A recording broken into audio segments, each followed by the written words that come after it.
And welcome to this Degenerate Friday edition of Bury Your Bookie. I'm Jeff DeForest. Very happy to have you guys with us. It's a national holiday, an international holiday for the degenerate gambler out there. As we are on the precipice, the preview comes today with the Kentucky Oaks. And then the big one tomorrow, the greatest wagering opportunity you could ever come across, the Kentucky Derby, goes tomorrow. And always a lot of fun. Field of 20. A couple of scratches already, and that means the complexion of the race has changed a little bit. One of my friends loves the first horse in off the also eligible list who got in yesterday when Rodriguez, who would have been one of the mid-range choices, maybe even in the top 5 or 6 in the betting pools. Rodriguez was scratched, a Bob Baffert horse who won the Wood Memorial.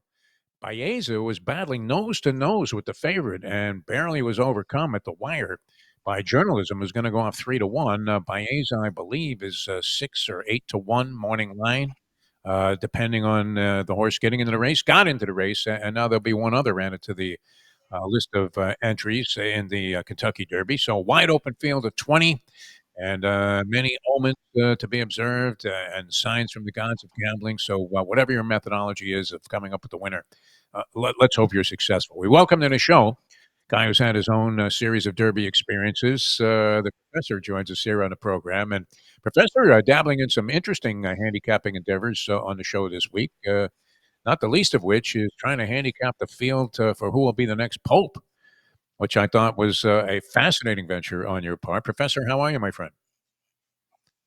How you doing, Dave? I'm doing great. I really am. I always love this. It's a tremendous opportunity. I wouldn't say that I haven't Like had your my share. favorite week of the year? Well, I mean, I've blown many derbies where I had some kind of a theory, and then, of course, at the last minute went away from that. And had I stuck to my original thoughts, what would have prospered? I benefited from the disqualification of Maximum Security, where I was holding a winning trifecta ticket. If the horse stayed up, that would have been worth $3,000. But when they DQ'd him and took him off the board, fortunately, I still had the fourth horse in my 5-horse trifecta box. And that meant a difference of what would have been a $3 payment to $11,000 when they put this $100 net on Nice. top. So rarely do I ever benefit from any kind of judgment call or anything that is legislated or where the stewards are involved. But in this case, it was rather beneficial and probably put me ahead on Derby wagering lifetime at that point. And since then, we've had some success, a mixed bag of success and failures, but it's always a great opportunity. I would imagine you'll be sending it in somewhere on some app and or being at a parimutuel facility. What's your strategy on this thing? Yeah, honestly, I sort of take a variety of opinions. I lean very heavily on the Polyman picks for a number of years. Yes. A guy I currently like who seems to have a good feel for it is the Bear, who of course did ESPN college football game day for years and seems to have a pretty solid opinion on horse racing. And I'll read a bunch of sites. Ultimately, I go with you in that something you have said many times is that there's maybe no bigger value, certainly in the parimutuel world, maybe not the gambling world in particular, than the Kentucky Derby, because You got the all this fields money. are so large, the mutuals are so large that inevitably you're going to see a number of overlays, and they very frequently come in, if not in the winning spot in second or third, because even when the favorite wins, you very often get a long shot in the mix to make the exact trifecta into a bomb, even if the chalk comes in on top. Well, and you also have unproven 3-year-olds doing something they've never done before, going a mile and a quarter, and a track surface that is a little bit unusual. A lot of horses don't take the Churchill Downs And surface, very likely will never do again in terms of the right? number of entries. I mean, most of 20 these horses in the horses field. have never raced in a 20 horse race and never will race in a 20 horse race again. And it's like the Breeders' Cup in the sense that even though it's only one race as opposed to a series of 14, but where you have horses that have all kinds of solid credentials and beautiful breeding and bloodlines and all the Hall of Fame training that they could possibly get from the top guys in the game, the best jockeys, and they're going off at 30-1. Yeah. So, I mean, you know, that's the other factor is, in terms of both the pedigree and potential, you're pretty much talking about a race where a number of horses are going off at huge prices that have some chance if they run their best race that day to actually win. Which you're not. Look, I love the people at Gulfstream. You're not going to see that on Gulfstream on your average Friday card, where a horse that's sold for $3 million or whatever at the yearling sales is going off at 25 to 1. Yeah, it's fantastic, put the balloons in there. You need luck. A friend of mine, a good handicapper, Dylan Rossi, who cashed that $90,000 parlay ticket on the championships last year. We were talking about here on the show, and he's an outstanding horse handicapper, owns horses and knows the game well. And he says, "You could have all the information in the world. It's 95% luck." The order of finish in the Derby. A couple of things come up, common practices, throw out the Japanese horses. Of course, I got a text from a friend of mine who's very much inside the game. He says, make sure you use the 2 Japanese horses. I put a line through that, like Richard Dreyfuss suggested in Let It Ride. And one of the greatest sports movies ever made. Good degenerate movie. I mean, might rank third in degenerate movies behind The Original Gambler with James Caan and Rounders with Matt Damon, which I thought was brilliantly written. Rounders. I know you're not a Matt Damon guy, and there's no Affleck in the movie, but it's not even that. It's that every character in the movie who's not Matt Damon is so freaking cartoonish. Be it Ed Norton as Worm, as like the slimy cheating guy, or Malkovich with Malkovich as KGB. Bizarre accent, and the grandma, the fat loan shark. Everything in the movie. So I would say is Kanish. John Turturro is Kanish. He's another one who's kind of subtle. He's not like complete. He's the only guy other than Damon that's like even the girlfriend is like completely over the top as the whiny bitchy girlfriend. Yes. In the movie, women in gambling. When are you gonna stop playing poker? There was never more evidence that women in gambling don't mix. The Andy Martin Landau is his law professor who just like writes him a check for 10 grand for no particular reason. His college kid, degenerate loser. Right. Well, after he shows up with an eye that looks bruises like all over his face. Hell beaten out of him. That was a little far fetched, wasn't it? Yeah, my parents wanted me to be a rabbi, so I'm gonna write you a check for 10 grand. But how often does it happen that you need 15 and the guy's willing to go almost there? And then he goes to a check cashing place at like 1:00 in the morning, and they just cash the check for 10 grand. Yeah, sure, that happens. You can just randomly show up with terminology, and it happened before the poker craze, and the terminology and the psychology of it, I thought was excellent. I put it number 2 in gambling movies. I got to go for poker movies. The Cincinnati Kid over. Oh, okay, yeah, I'm not. I'm a Steve McQueen guy anyway, so I'm naturally inclined. But for poker movies, I got to go with the Cincinnati Kid over Rounders. Yeah. What about Minnesota Fats? They're the Hustlers. The Hustler. To me, the Hustler. I would, as far as just gambling movies, I got to go with the Hustler over the Gambler. The Gambler is a great movie, but like everything in the Hustler is just perfect. Spot on. I mean, Newman as a loser, which so against cast to think of Paul Newman as loser guy. Jackie Gleason is just amazing. Tremendous. As Minnesota Fats. George C. Scott as the steak horse, the slimy book. Everything in that movie is just like perfect. All right, we need to get to some stuff here, and of course, we have all these NBA playoff circumstances taking place, and even a game tonight that is going to be of some significance. Houston trying to stay alive against Golden State on the road. Had the Knicks clinching last night against Detroit. That was kind of an interesting matchup all the way through the series. It looked like Detroit could have easily taken it. They did not. That sets up what the networks wanted, I would imagine. Knicks and the Celtics in the East in the second round. Hockey, we had a couple of series clinched last night. Toronto earns the right to go against the Florida Panthers in the second round. That's going to get vicious. The Panthers and like the most Canadian of Canadian franchises. Yes. A team, I thought there was a certainty there after they were up 3-0. They were going to choke, and they came close to doing it as Ottawa was storming back, and then Toronto wins it last night to win that thing. And I don't know the guys who do this with you during the rest of the week, but if they are finding viable NBA plays in this first round, God bless you. I wish you the best of luck, because I honestly, we had like 30 probably combined playoff games between all these series. I have bet twice. That's it. And I'm how'd you 2 do? and 0, but I've only made 2 bets. I bet the Warriors in game 1 of that series, and I bet the Timberwolves the other night when they put the Lakers away, just because I had watched the game before and I was like, they've got the Lakers number just completely defensively at this point. Yeah. JJ Uh, Redick I demonstrated wasn't serious. 100% sure they'd win, but I thought 6.5 was way too many. Turns out they won the game. Probably should have moneylined it. But like, you know, the numbers and the matchups, I have just found nothing appealing about these. I'm hoping as we move forward, we'll see some more favorable numbers, but I have seen nothing appealing about these NBA playoffs so far I didn't through see the one line round. on this, but I would imagine, again, the Clippers are gonna be accorded favoritism against Denver on the road, and, No, I wouldn't think so. Not the no? way Denver beat them up in Denver the other night. I would imagine probably 3.5. Denver would. Well, let's look. Let's look. See if the number's up Yeah. yet. It might be up. Denver minus 1.5. So it's Okay. Denver's a favorite, but it's A little essentially reversal of form yeah. there, because they have been favoring the Clippers on the road. All right, well, maybe people aren't having much luck with that, but you're onto something here. Your theory, and I'm not surprised that you would be handicapping who would be the successor as the next pope.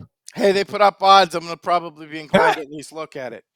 Yeah, What are you I'm not seeing? saying I bet it, but I think you look internationally at what the movement has been over the last few years, not just in the United States, but all over the world, and it is towards conservative, angry white men. So I feel like for all the expectations that like the Catholic Church is going to continue to go with progressive popes, just like the cool pope who came, and they're going to continue to reach out international. I think they might swerve. I think they might go with the angriest, most conservative white guy they can find, and that appears to be the Archbishop of, I think it's Turkey, Erdo. Yeah. ERDO. He's plus 1100. Seems like a very good value to me that they're just going to go Nazi Pope, cool Pope, jerk Pope, just like sort of the United States did. If we're going to be Yeah. There's honest parallel. politically, we went conservative, liberal, conservative. Feel like the Catholic Church, very similar move. You got two candidates, Erdo, Turkish, and then you got this guy Robert Sara, who's Archbishop of Northern Africa and has like the angriest black guy face you've ever seen in your life. He's got that John Amos in Good Times face, where Yeah. just I disapprove of everything you just said or did. So It like looks like one they're of making those two, Johnny listen to Pope. yeah, exactly. I feel one of those two ways. They're going to go with the conservative. We're going to be the jerk Catholic Church who doesn't like anything fun ever again movement. I'm going with those two as the longer shots to be the next pope. That the What kind of conservative price are we getting? on Sara, it's plus 700. On Erdo, it's plus 1100. So Very nice. I'm Yeah, that's feeling perfect. like Yeah. those two are my guys. And Who's we've the been doing chalk? this. Who's the chalk? Trump? What is his name? Hold on, Pope odds. Pope odds. Let me pull that up I again. don't know if any handicapping shows are diving too deeply into this, but We chance have for two that are considered one. Hold on, damn it! I'm getting all sorts of pop-up ads. Apparently, the Pope is a popular enough subject. The favorite is a guy named Pietro Parolin, who was sort of known as the diplomat within the last Pope's previous administration, and the slightly less second pick is a guy named Luis Antonio Tagle, who's from the Philippines, who I have been referring to as Manny Popiao over the last few days as I pope. So those right. seem to be again, they're more of like the joyful liberal. But I think the Catholic Church is going to swerve and go back to conservative on this one. So those are the two I'm looking at in terms of your Pope betting action. And then just because we've been doing really well on it, won again last week in blowout fashion. And we have not had the opportunity to give out this team very often on the show because they keep playing it Friday morning at like 4 o'clock in the morning.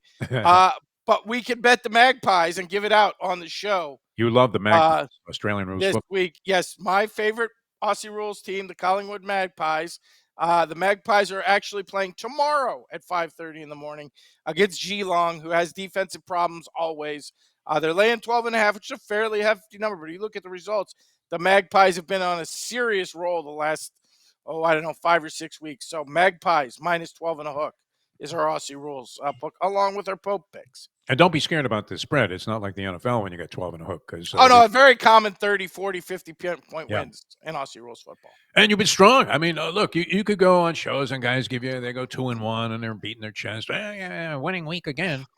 But you've been absolutely crushing Australian rules football for many years now. And I have no explanation why. And no idea, why that's coming about. But you seem to have a genuine. Again, we're in the silly season for betting. Like, if you could deal with the day-to-day grind of baseball betting, especially the way the structure of the game is bet since these apps became more popular, God bless you.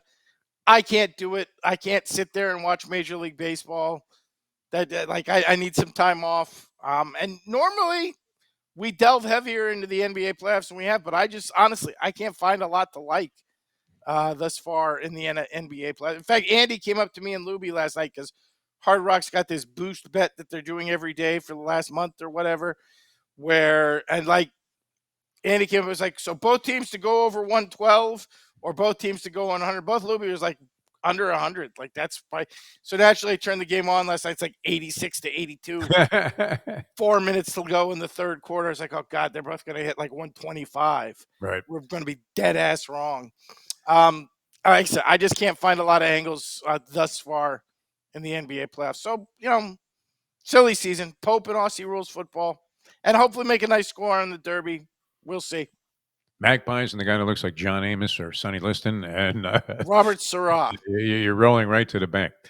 All right, a brilliant dissertation on an earlier program we did. We want to at least get the capsulized version of the big board because it does involve something that popped up that is drawing massive attention, and that was the Bill Belichick interview. We did the big board this week, and let me pull it up for us here. I'm trying to remember the process. It was a strange situation, and of course, all centered around now new assertions and insinuations about what kind of relationship this is with the girlfriend, the 24-year-old that Bill Belichick is not only dating, but seems to have incorporated as his right-hand man. I mean, she's around him more than his offensive coordinator would be as he enters into a new job trying to turn around or at least elevate the level of North Carolina football. So this is the big board of Bill Belichick's girlfriend, who appears to be a woman of either ill repute or questionable virtue. I would say questionable virtue is more appropriate here. Again, we on the other show try to avoid some language issues. Yeah. So we were trying to avoid terms like sugar baby or escort or gold digger. Yes. But so we landed on who appears to be a woman of questionable birth. So that takes us to our bonus, our initial slide to set the standing, which is really the most recent story that's come out about this, which is that Bill Belichick's girlfriend has accumulated $8 million worth of real estate in the 18 months since they've been dating. For those who didn't want to break down the math, that's $444,000 a month. If you assume they're banging every day, which at Bill's age and stress level seems very unlikely to me, that would be $14,000 per day per bang that Bill Belichick has signed off on real estate for this woman. Now, That's look, high-end hooker stuff for sure. Look, Bill Belichick, the estimated earnings of the New England Patriots is in excess of $200 million. So he's got the cash.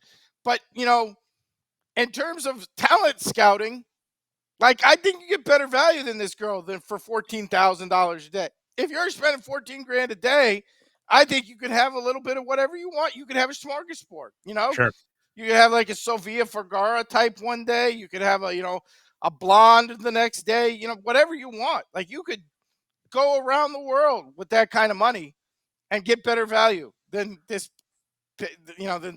than this one person who, again, seems to be of questionable background and character. It's also worth noting when this article came out, they delved into where the money had to come from, which is, of course, came from Bill Belichick, because her parents are not people of means. They ran a fishing business that went bankrupt back in 2011. In the years since, her mom now owns a store which sells sex toys and is a sex toys museum, which When you think about museums, I'm not sure sex toy museum is one that comes to mind or one I would necessarily go to.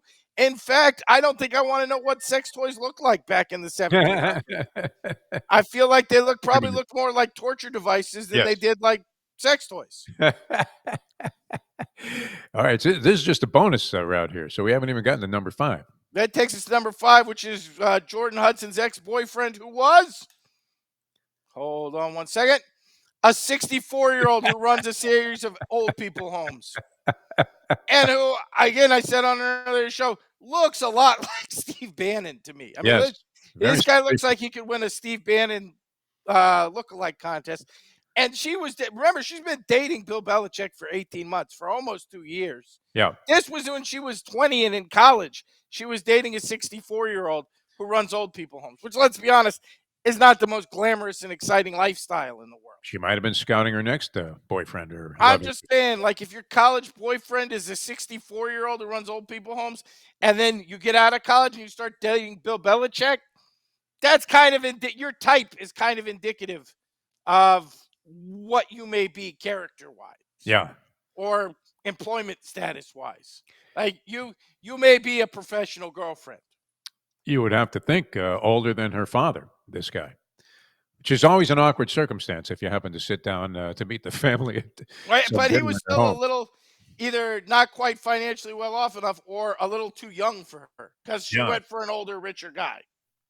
All right, and outside of the fact it looks like he washed his hair more frequently, the resemblance to Steve Bannon is certainly appropriate. So, yeah, she was dating a 64-year-old guy when she was 20 in college, this Jordon Hudson. That's number 5. Number 4. Number 4, she's also running for Miss Maine for the second year in a row, Desperate for attention. which I'm just going to say, for someone who's apparently as busy as involved with Bill Belichick's lifestyle, just randomly wanting to become a beauty queen is kind of seems like a time-consuming and unnecessary step. Like, because honestly, she's already a lot more famous than any Miss Maine I can ever name. I have no idea who's won Miss Maine in the past. Doesn't seem like it's a state that's going to be likely to win a lot of Miss Miss America, USA Miss content. Universe. You're Yeah, right. like you feel like pretty much every year, like Miss California, Miss Texas, Miss Florida are heavy favorites over Miss Maine. Every now and then And you get the token Miss Vermont, but I don't think they go as far than the Northeast as Maine. and I will say, I got to tell you, looking at this picture because it's the closest up to her, I've had a lot of women tell me, well, not a lot, but 3 or 4 women tell me this week, like for 24 years old, that's a hard 24. Like she kind of looks more like 34 than Yeah. 24. And Can't again, even if you live a certain lifestyle, it does tend to breed a hard look at a young age. So, in terms of indicators, seems to point in a certain direction. All right, it's number 4. Desperate for attention, running for Miss Maine, and posting all kinds of things on social media to try and enhance her chances. Number 3. Number 3, and this has come out through anonymous sources to reputable journalistic sources like the New York Post and like Sports Illustrated.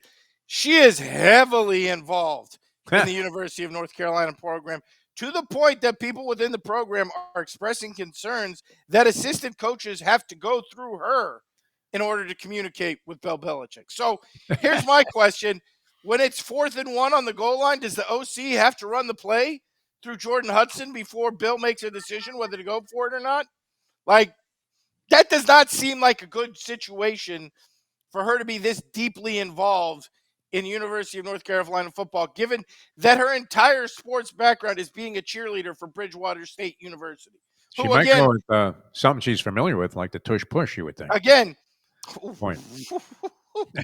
wow.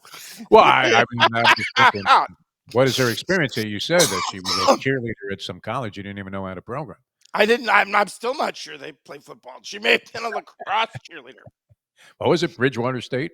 Bridgewater State. And this goes a level deeper because apparently, according to sources with NFL Films and HBO, they were planning to do Hard Knocks this preseason at the University of North Carolina to highlight Belichick returning to college, but backed out of the project at the last minute because of her demand to be involved in the project. Which, if you've watched Hard Knocks, there's not a lot of wives and girlfriends involved. If Hard Knocks is pretty much straight football all the time. So what was her plan? She was going to be the defensive line coach. So to get on the show more than a normal girlfriend would get on the show. I don't know. I do know that, and you can see this is a picture from spring practice. Yes.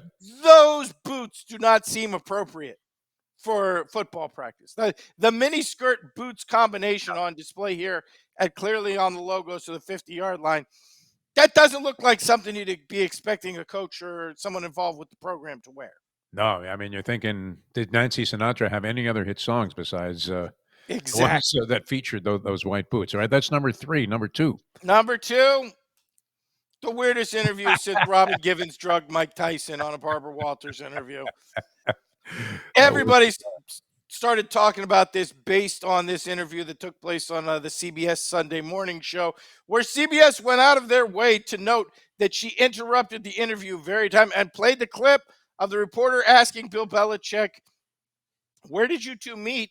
Which is a story that had been told dozens of times and publicly in the media, and her stopping the interview to say, "We are not talking about this," which again, the story of them meeting on an airplane on a flight from Boston to Palm Beach has been told countless times. Like, Sure. what was she worried about? That 73-year-old guy's mind was going to slip and he was going to tell the truth? Like, I don't know. I mean, the obvious thing was maybe she was hiding in the closet when the cops came and knocked on the door at that Asian spa that Bob Kraft was in, and Bill and Bobby were going to fly to the game together after getting a little activity going in that place in Jupiter. And then, the other thing about this is people have defended her, notably comedian Nikki Glaser. Said, "Oh, no, she was just acting like any press agent or PR person would act." Well, if she's his PR agent, if that's her role, why the hell did she let him wear a Navy sweatshirt that had holes in it for the interview? You don't think if you wanted That to was keep it very strange. if you wanted to Mr. keep it Wardrobe. on football, don't you think a University of North Carolina football shirt would have been appropriate? Maybe one that didn't have a giant hole in the shoulder. Yeah, I mean, was he sleeping in a tent on the streets before he came in to be on CBS this morning on a Sunday? Maybe he was sleeping in that shitty little shack she bought on Cape Cod for $3 million. That Maybe kind of that was looked left like a for him place. after she spent all of his money. Although it's Yeah. hard to go through 200 million that quickly. Yeah, that was strange. I mean, one of my favorite sporting incidents ever was the catatonic state that Tyson was in when he was getting emasculated by Ruth Roper and Robin Gibbons there in front of Barbara Walters. But Me, this was very it was a reminiscent. close second. It really Yeah. was. All right, that's number 2. Number 1 on the list. And that takes us to the key point of all of this, which is, how are we supposed to feel about it when bad things happen to horrible people? Which I gotta say, for me personally, like, what's the worst case scenario here? Is that what? It's a huge national embarrassment for North Carolina football. Oh no, not the Tar Heels getting humiliated for making this hire. That Bill Belichick loses all his money. Oh no, not that Bill Belichick ends up poor and destitute in an alley somewhere. Like, I may not think very much of this young woman, but given the people involved, do I really care if she steals all his money? I really don't. I No. mean, I've seen Steve Belichick. I'm not a fan. If she managed to snake his whole inheritance, I'm not going to give a damn. Yeah, and the picture is appropriate for those that get the visuals on this, because it does look like it's time for maybe North Carolina to cut bait if this woman is going to be that intrusive in a situation. I Yeah, mean, honestly, that is the real question in all of this is, what is the University of North Carolina? I mean, they're paying this man $10 million a year. to be a public embarrassment and The humiliate. real question of this is what the thought process at the University of North Carolina is. Because I mean, honestly, they're already in a situation. And look, it has been speculated on. We know Bill Belichick interviewed for NFL jobs last year. We know apparently he got pretty far into the process with the Atlanta Falcons. And there are people asking the question, given her level of involvement in everything that he has done the last 6 months, like, was she in the room when he did his Atlanta Falcons interview? And was that what scared the Atlanta Falcons and the rest of the NFL team off? Yeah. Well, I mean, if Dion's presence could have frightened the NFL. And I know you're not a big Shedeur Sanders fan, but you would I have thought think that's somebody would have drafted overblown, him before but the fifth yeah. round. Um, Yeah, look, it's possible. I mean, conceivable. Look how intrusive she was in this interview. and So legitimately not saying to pat myself on the back with this, but you called it we sort of questioned this after the Dunkin' Donuts commercial because it was like, okay, what the hell is she doing in this commercial? Like, exactly. look, very well known for everybody to watch me. I'm not a Ben Affleck star. Ben Affleck's Hollywood royalty. He's won a couple of Oscars. He makes Yeah, piles of money. Like, I don't like the guy. I think everything he does is trash. But, in terms of star level, he's a superstar. All yeah. those other randos that were in that Dunkin' Donuts commercial are huge social influencers. People have millions and millions of followers across Twitter and YouTube and TikTok and a variety of other She's Bill Belichick's girlfriend. People didn't even know her name until this week. No, And no. randomly, she is just standing there, center camera in that commercial. And I think a lot of people who even knew who she was had the random thought, okay, that's really strange to just put her in the middle of the commercial. And now we're seeing any place you see him, she is attached at the hip. So again, Yeah. go back to that question. Was she doing this when he was interviewing with the NFL? Because I got to be honest, if I'm Arthur Blank of the Atlanta Falcons and I'm preparing to put this man at the reins of a $6 billion organization, the fact that his 24-year-old girlfriend is sitting there, whispering into his ear about questions would be a giant red flag for me. You would think, yeah. I mean, it's a little Yoko Ono syndrome there, I where hadn't thought of Yoko, but yes, there is definitely a very Yoko. there's a parallel for sure. Bill Belichick ends up naked in bed singing terrible songs, much worse than anything he's done in his career. We'd have to start to point that direction. All right, Magpies, and good luck, people in the Derby. We're still, speculating on a bunch of stuff. If you want to catch something interesting, I had an interview, and I don't think this horse will come anywhere near hitting the board. Flying Mohawk, the owner Jason Worth, of Are you course. going to go out on a ledge and make a pick here on the show?